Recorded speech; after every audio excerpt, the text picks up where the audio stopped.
artists. Today we're going to create some long-legged creatures inspired by Salvador Dali.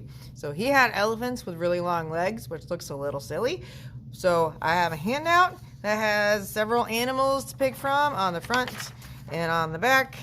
And we're drawing from observation, which means we need a picture to look at. We're not just going to invent something from your head. These are all animals that I feel would look a little ridiculous with really long legs, which is why they're perfect, especially the little dachshund here. He would look amazing with long legs. So we have a paper. It needs to be vertical. We're going to write your name and your class and hide it on the back. One more time, paper is vertical. And when you are drawing from observation, we do not start out really specific. We start out generic. So we look at the largest part of the animal and go from there. If you need to, you can trace it in the air with your pencil. And I don't want any teeny tiny 1-inch animals. We want these to be a decent size up high and then lots of room for legs. So for mine, I am going to make the cow, because why not? And I'm making sure I leave some room for the head. So I'm going to drop it down a little bit. And a cow's body is a little boxy. So that's kind of what I'm starting with.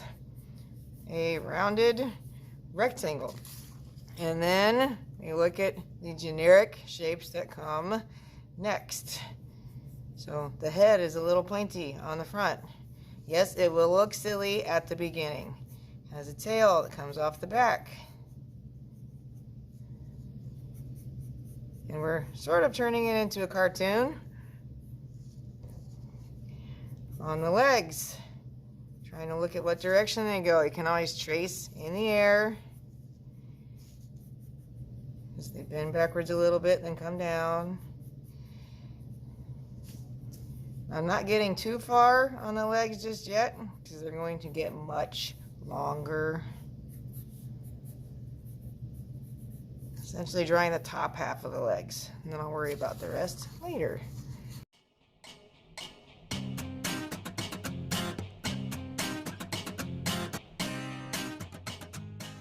I started the legs, I didn't finish the legs, and I can see the legs back here, so I do want to show those. Okay, I'm drawing the first half of the legs, so it's closer to realistic. And then for the second half, we're going to stretch them out.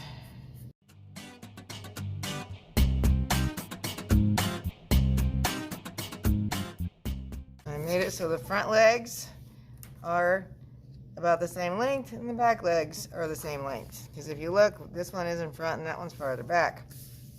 Once you have the main details of your animal, we're going to make a really quick background. Don't get too detailed with it.